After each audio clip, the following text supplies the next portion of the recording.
Danielle Walker. Welcome. Thank you so much for being here. Thank you so much for having me. It's so good to see you. It's so fun to get to catch up. And I would guess most people listening are already familiar with you because you've had so many cookbooks that have been so helpful to me personally, and that I feel like many people have probably already benefited from your work. And in this episode, I would love to really dive deep on some strategies related to meal planning. I love your new book and how you kind of break this down by type. But before we jump into that, I would guess people have maybe a familiarity with your story, but for those who don't, can you kind of walk us into how you got into this health world, how this became such an important part of your life, and kind of your amazing story for anyone who hasn't heard it?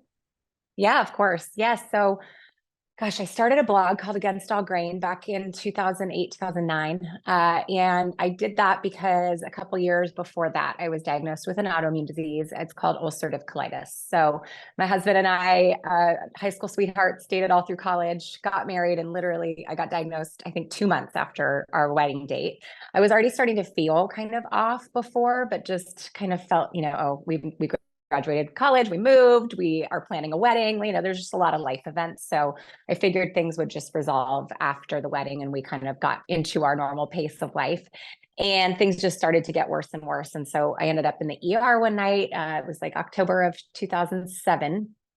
And ultimately, after seeing lots of different specialists, it took a lot to be able to actually get the diagnosis and to really get the testing done that I needed to get done. Was diagnosed with ulcerative colitis. So I was 22 years old, was not really given any sort of education around the disease itself, but also autoimmunity. I think at that time, I think that was still somewhat new.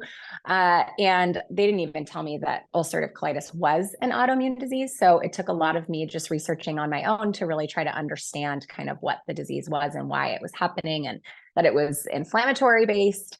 They basically just said it's not curable. You'll have it forever. Here's a prescription that, most people live a totally normal life. And I realized pretty quickly within the first 6 months or so after leaving the hospital that normal, at least the normal that I had planned as like a young newlywed, just graduating college, was not at all the normal that I wanted for the rest of my life.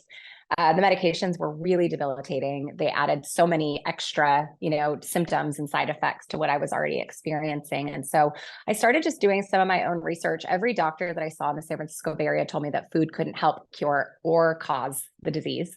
And just because mine was in the colon, ulcerative colitis, it's somewhat similar to Crohn's disease, just different parts of the digestive tract. But there was just something intuitively in my head that said, there's got to be something that I'm eating or not eating enough of that might be making this worse. Maybe it didn't cause it and maybe it can't be a cure, but certainly can it help my day-to-day symptoms? So I dove in with the specific carbohydrate diet, which is similar to the GAPS protocol, and saw pretty immediate relief. And then further, after a bit of time, started doing more of kind of a paleo autoimmune protocol and saw my symptoms drop by 75, 80% within the first couple of days. It was pretty drastic and enough to really kind of grasp onto at that point.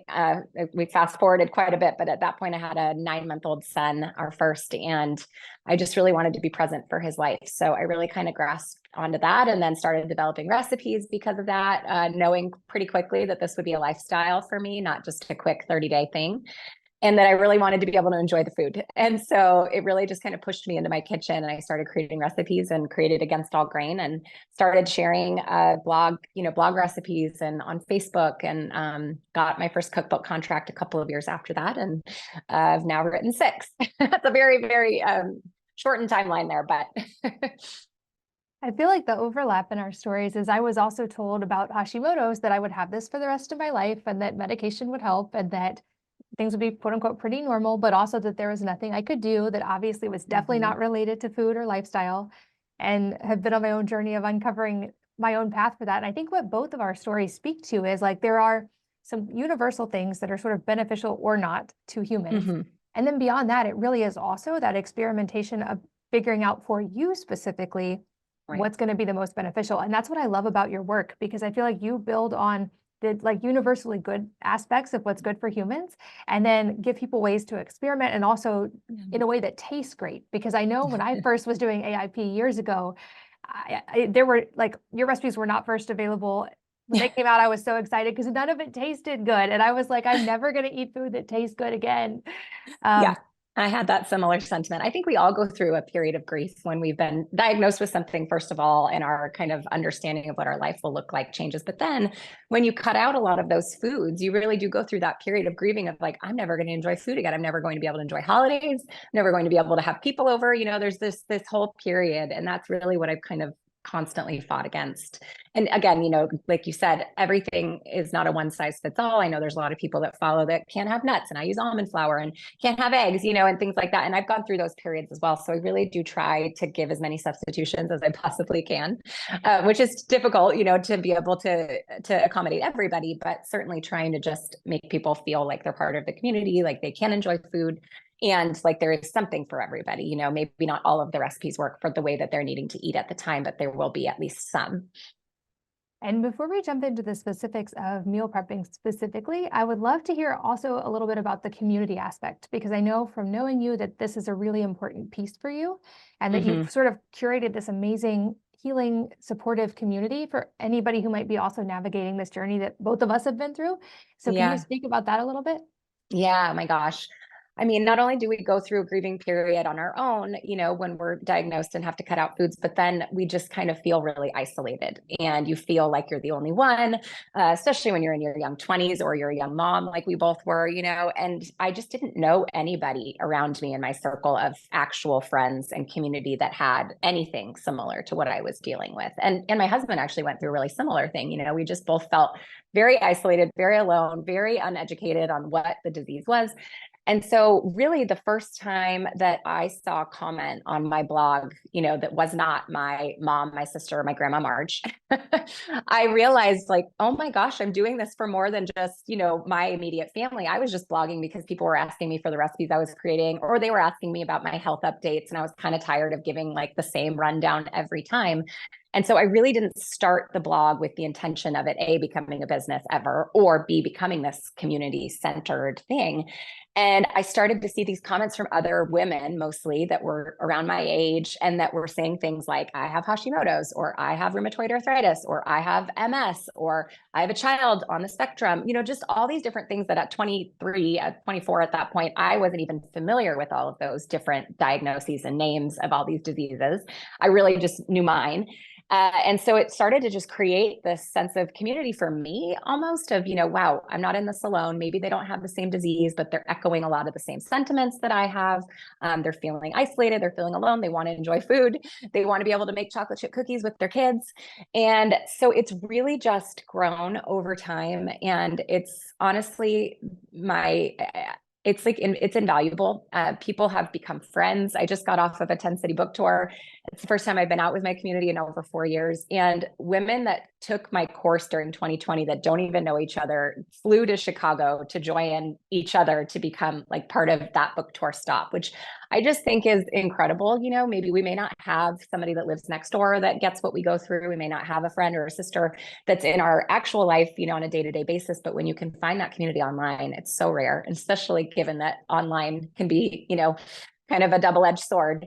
So to see everybody just really kind of bound together over the last 15 years or however long it's been since I started, it's incredible. They give each other encouragement. They come in, they talk about their substitutions if they've made them. When we talk about, not every recipe works for everybody, they'll come in and say like, I subbed in, I don't know, whipped gelatin for the egg and it worked, or I did this or this, or if somebody's newly diagnosed, they'll come and leave a comment, and everybody's just so encouraging. They understand what it's been like, to go through that. And they're really supportive of each other, and they're really supportive of me. I mean, when you're out online for as many years as we've been, you go through a lot. And so they walked with me through the loss of our daughter after birth. They've seen me, go on to have 2 more kids and have been there, been there, quote unquote, for the births. They've gone through health setbacks with me. I was in the hospital in 2019, and I'll never forget feeling like I was an imposter and that I didn't belong in the health space anymore because I was in the hospital after 10 years of not needing to be, and feeling like, oh, this is the end for me. Like nobody's going to trust me anymore. Nobody's going to want my recipes. Nobody's going to believe that they can heal because I couldn't.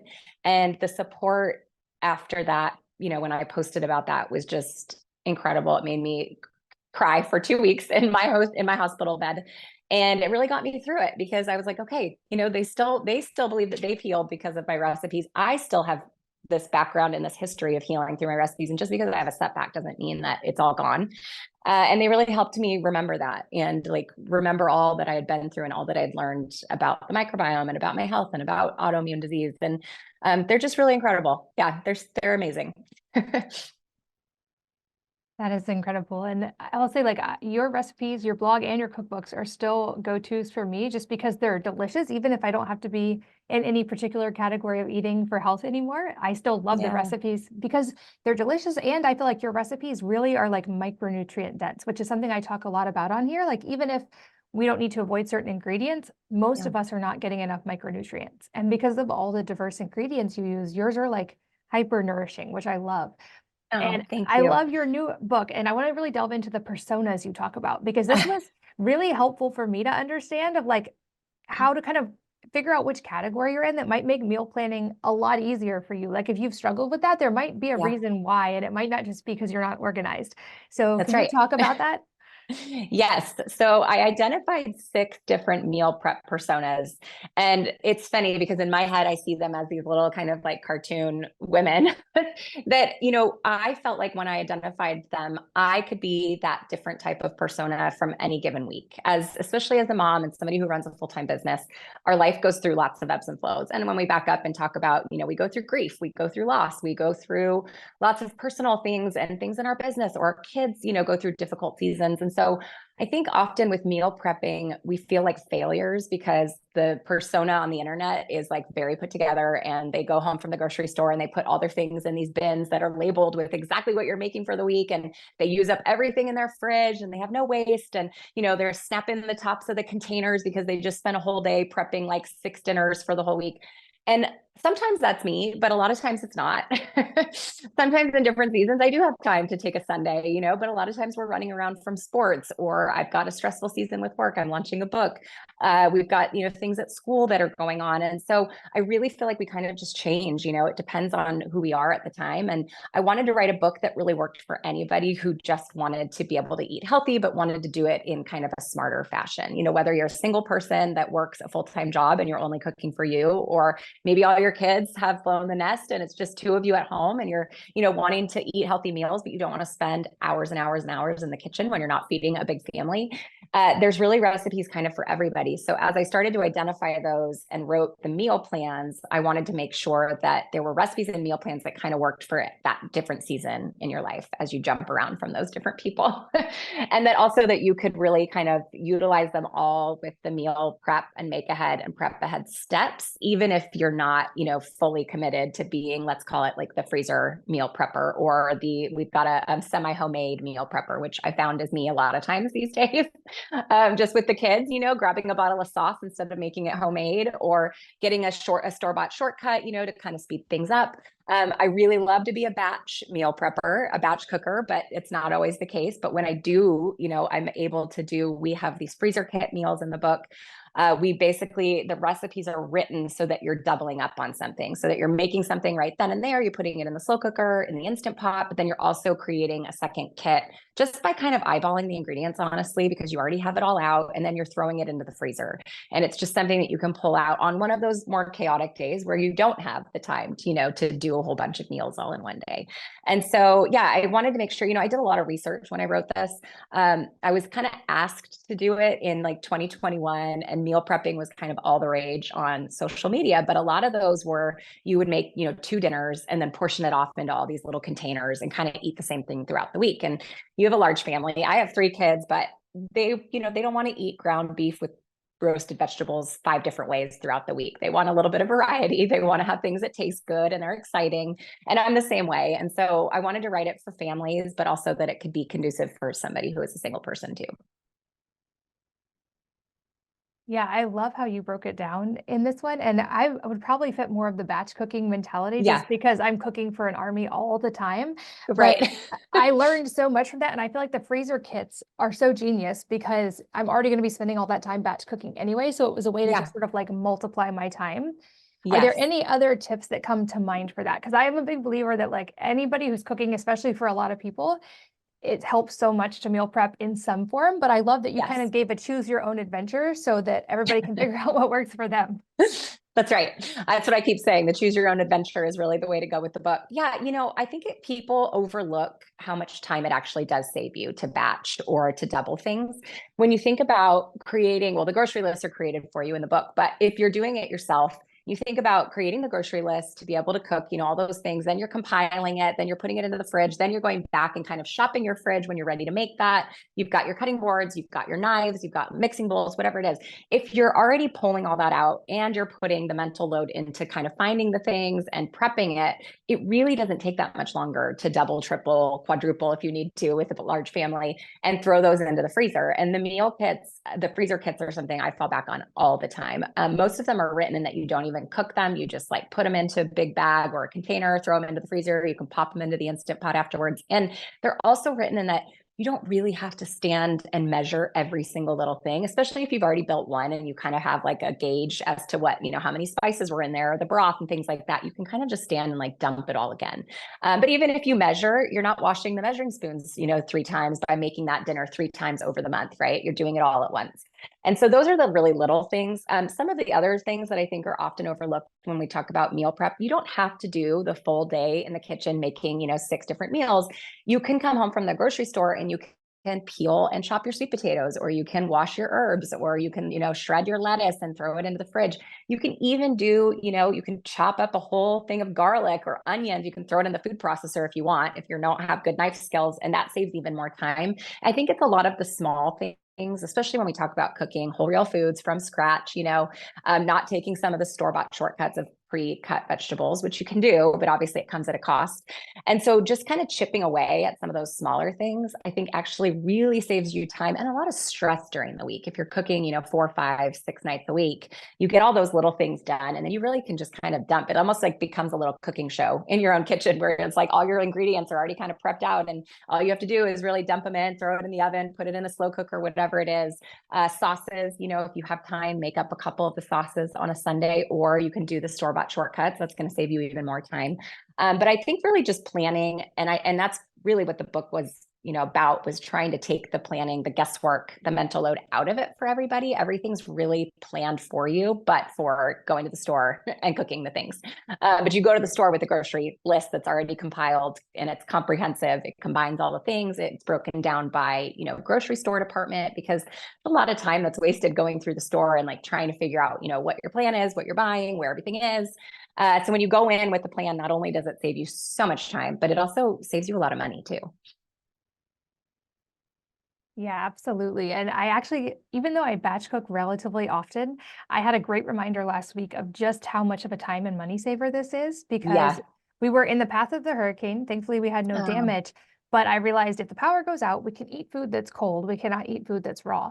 So I Right. pre-cooked everything I had in the fridge, thinking I don't want it to go Wow. bad, which Mm-hmm. meant I had all these pre-planned meals. And even though we didn't lose power and there thankfully wasn't any damage, it has been the easiest, most fun week with my kids because I haven't had to cook at all.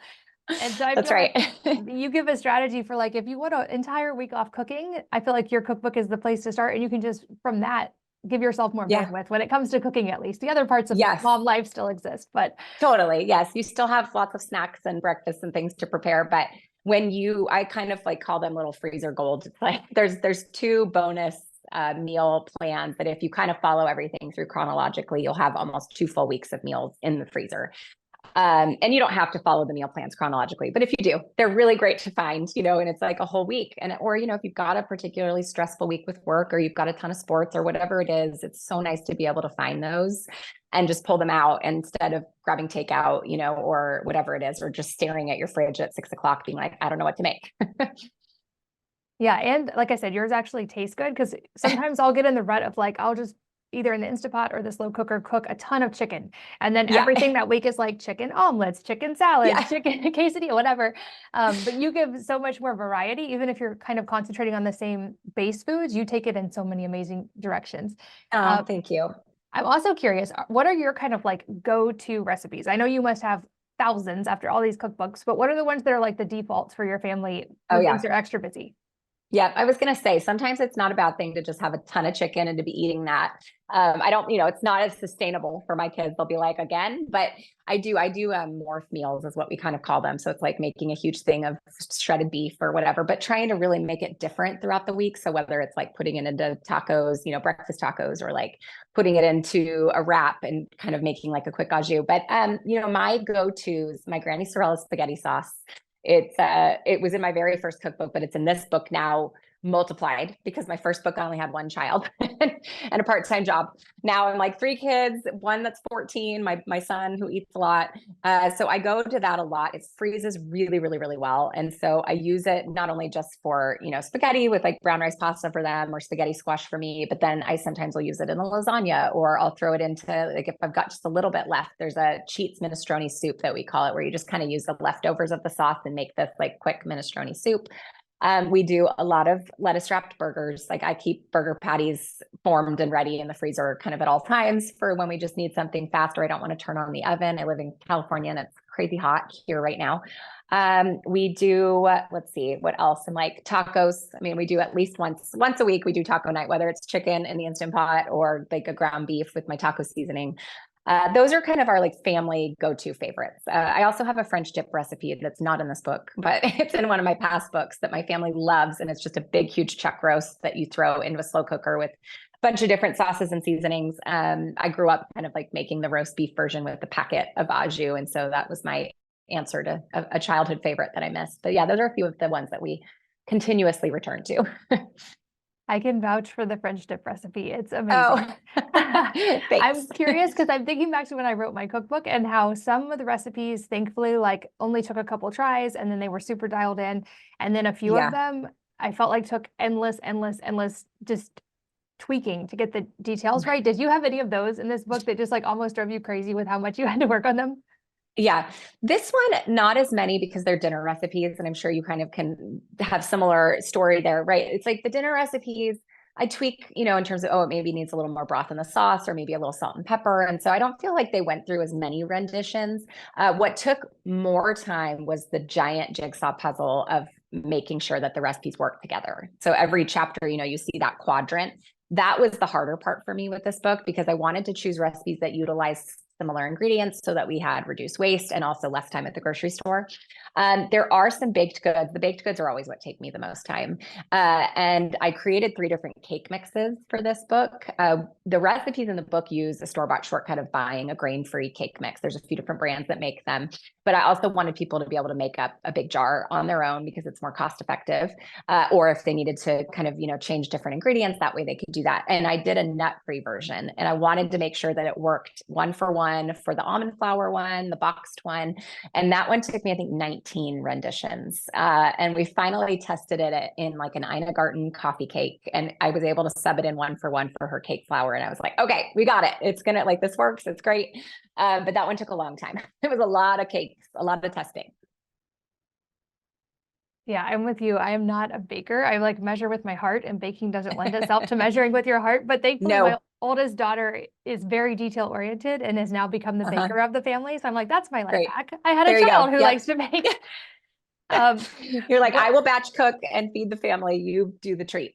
exactly.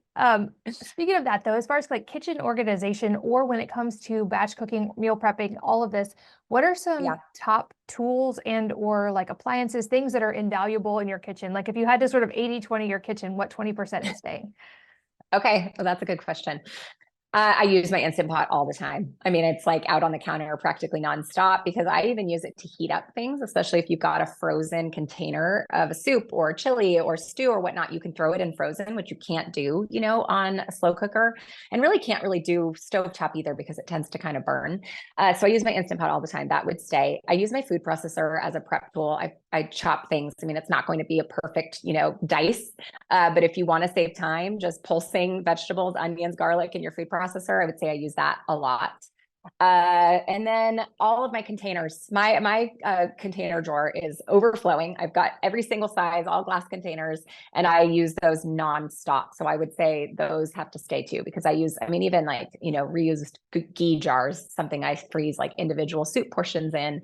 I use my silicone muffin molds a lot to freeze a lot of things too. So yeah, I would think those three things would be my, I mean, and then you've got to have a good knife, because if you don't have a good knife and it's not sharp, you're going to spend triple the amount of time in your kitchen. So that would be the other one. Good list. And I know you have links to some of the kitchen side of this stuff too on your blog. I'll make sure I link to those. Before I Okay. forget though, you also have an app that I have not I used do. yet. So I would love for you to Oh tell my me about it gosh. so I can use it. Oh yeah. Okay. So it's called Shop the Book, and it's free. As of right now, it's just my books, but the eventual hope is that all of your favorite cookbooks are on the app. I actually have a husband who happens to be a techie, so he designed and developed the app during COVID with me. We would just sit at night after the kids went to bed, and he would work on it, and I would be like, "Can we add this? Can we add this?" And really, it came from so many DMs and emails and questions and comments over the years of, you have 3 books now, and I know I saw, a peach cobbler in one, but I can't remember what book it's in, what page number, this, that, and the other. Now I've got 6 cookbooks. And so it kind of started as more of a database of the cookbook recipes. On a blog, you can search for something and it comes right up. But in a book, you'd have to like thumb through them all and figure out where it was. So it was more of a cookbook companion app, where you could really just kind of search and find which book it's in, what page number. And over time, and especially as I started writing this, I wanted it to become more of a tool to make my cookbooks more useful. And so when I was writing Make It Easy, I just said to Ryan, is there any way that we could incorporate the meal planning and grocery list aspect into this app? And he was like, yeah, let's do it. And so he did it after hours, like he has a full-time job. And I really wanted to do it mostly because, as we talk about, it's not a one size fits all. Some people have different allergies or intolerances. My biggest fear with writing this book was, what if somebody can't use 5 of the meal plans because they've got pork or they have a nut or, whatever it is. And I was like, then this book is going to be useless to them, or they're going to buy it and feel like, in the 90s when we'd buy a CD and we'd skip through like 6 of the tracks and you're like, oh, I just wasted like $18. And so I really wanted to make sure that all the recipes could still be used and still be used in a meal planning, meal prepping fashion. And so he kind of updated the app so that you can go through and at the tap of a button make your own meal plan. All you do is just tap, I want to make, the roasted salmon sheet pan dinner. I want to do the breakfast tacos. I want to do this, that, and it'll auto-populate your meal plan, but then it also auto-populates your grocery list and it combines everything. So if it's using a pound of ground beef and 3 pounds here on Thursday, it combines all the quantities. And you can go through and add your own. If you just need toilet paper or, whatever it is, you can add your own things there too. So you can really just take your phone or your iPad to the store as opposed to spending the time writing things out. And now you can also make meal plans and grocery lists across all 6 of my cookbooks. So if you've got like family favorites from Meals Made Simple, but you also want to do one from Celebrations, you want to do, the Cheez-Its from Eat What You Love, whatever it is, you just go through, tap all the different recipes you want. It makes your meal plan, it makes your grocery list, and then you can just kind of go to the store. And so, yeah, it's a huge just resource and tool just to make the cookbooks even more usable for people. And again, just to kind of take a lot of that mental load of the planning. The grocery lists take forever. I mean, when you're making your own grocery list, it takes forever. And there's always room for error. You go to the store, you grab everything you think you need, but then you forgot something, then you have to go back, then you end up buying way more than you should. And so it's a really great tool that I'm just so happy to be able to give my community. Well, that's awesome. I'm excited about this. I'll make sure Yeah. I link to it. As we wrap up though, unrelated to meal planning, I'm curious Yeah. if there is a book or number of books that have profoundly impacted your life, and if so, what they are and why. Ooh, I know. I saw that question in advance. I will say, I wish I could say like, oh, there was this amazing business book or the spiritual book or something that like changed my life. I was thinking back to it. I think the book that changed my life, just because it got me back into reading, was The Nightingale. I know that's like such a weird answer, but I wasn't much of a reader for a long time. And then I got into it, but then I had kids. And then anytime I would try to read, I would fall asleep like within 5 seconds. So I never finished a book. And I think back in 2020, I read The Nightingale, and it like has put me on to this giant reading track over the last 4 or 5 years that now I feel like I'm reading a new book every single week. And it's kind of become just my little place to go as a mom and as a business owner, where I can kind of like lose myself in a book. I love historical fiction, but I've also read a ton of biographies over the years, a lot of just different educational pieces. And especially just given the state of the world over the last few years, it's kind of what I've focused on is just trying to read books to educate myself and to become more aware of a lot of things around the world and injustices. And so, but that book just got me back into like my love of reading, I guess. And also kind of like gave me the permission to be able to read a full big, novel, even though I'm a mom and a business owner. And it was kind of this point where I'm like, oh, I can turn my brain off for like a little bit of time and just kind of go inward and enjoy this book. So that one got me back into reading. I love that. And I would guess, like I said at the beginning, a lot of people are already connected to you, but for anybody who isn't, where is the best place to find you and connect and keep learning from you? Yeah, well, so I'm on Instagram at Danielle Walker. I spend the most time on my Substack. That's where my community kind of loves to hang out, and we do Q&As and comments, and I post a brand new recipe there every single week, and I do tutorial videos there. So that's like my favorite little corner of the internet at the moment because I can teach and do videos again. And then my books are kind of everywhere. Books are sold. I have a memoir that catalogs my whole health journey and just kind of how I got started blogging, and my cookbook's called Food Saved Me, but you can get all of the books anywhere. Books are sold: Amazon, Target, Barnes & Noble, your local independent bookstore. Well, and I'll link to all of them in the show notes. Like I said, if any of Thank you guys you. are on the go, all that's at wellnessmama.fm. Danielle, it's so much fun to get to catch up with you. I have loved watching your work and your community grow over these last years, and I'm so grateful we got to reconnect. And I'm Thank super you. excited to dive into these recipes in your new book. So thank you for that, and thank you for your time. Thank you.